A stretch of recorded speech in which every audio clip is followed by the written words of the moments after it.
हिरण्यगर्भे संवर्तताग्रे भूतस्य जातः पतिरेक आसीत् स दाधार पृथ्वीं द्यामुतिमां कस्मै देवाय हविषा विधेम। तो यहाँ पर इस मंत्र में हिरण्यगर्भ सूक्त का मंत्र है। तो यहाँ पर ईश्वर की स्तुति की जा रही है, सृष्टि उत्पत्ति का सूक्त इसे माना जाता है।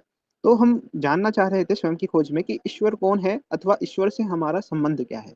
तो यदि यह हमें जानना है तो इसके लिए हमें यह जानना होगा कि ईश्वर और हमारा संबंध क्या है। तो ये कैसे जानेंगे? जैसे कि इस मंत्र में कहा गया है हिरण्यगर्भ संवर्तत आगे, सबसे पहले वही इस जगत में व्याप्त था। भूतस्य जाते पति एकादि, वही सबसे पहले हुआ, वही सबसे पहला जो मूल है।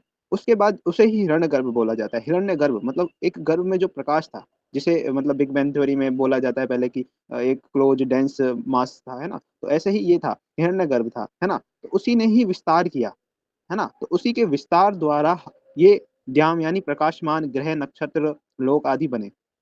तो हमें पता चला कि ईश्वर के विस्तार से ही ये संपूर्ण सृष्टि बनी है। अब उसके विस्तार से ही बनी है तो हम उससे अलग कैसे हो सकते हैं? ये बात विचारणीय है। जब वेद कह रहा है कि उसी के विस्तार से ये संपूर्ण ब्रह्मांड बना है, संपूर्ण सृष्टि बनी है, तो हम उससे अलग कैसे हो सकते हैं? ये संभव ही नहीं। तो हम और वो एक ही हैं। उसी से ही हमारे पूर्वज उत्पन्न हुए, मनुष्य आदि, और उन्हीं के प्रजनन फलस्वरूप हम होते जा रहे हैं। तो वो उसी का विस्तार रूप है।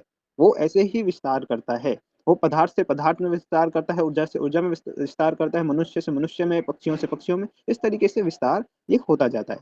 तो हम समझ गए कि ईश्वर और हम जुड़े हुए हैं कहीं न कहीं। तो एक कॉमन लिंक तो हमारे बीच में है उत्पत्ति को लेकर। बात वो अलग है कि हम अभी भी अलग नहीं हैं, है ना? यदि आध्यात्मिक दृष्टिकोण से देखें। अभी मैं आपको एक भौतिक दर्शन दे रहा हूँ, है ना? तो आप उन चीज़ों को छोड़िए, अभी आपने अनुभव नहीं किया है तो छोड़िए। आप सिर्फ़ सोचिए, यदि कुछ तो था ना पहले जिससे सब कुछ बना, और वो आज भी हम में कुछ ना कुछ होगा उसका अंश, है ना? कुछ पदार्थ रूप में हो, सूक्ष्म कणों के रूप में हो, कुछ भी रूप में हो, वो होगा।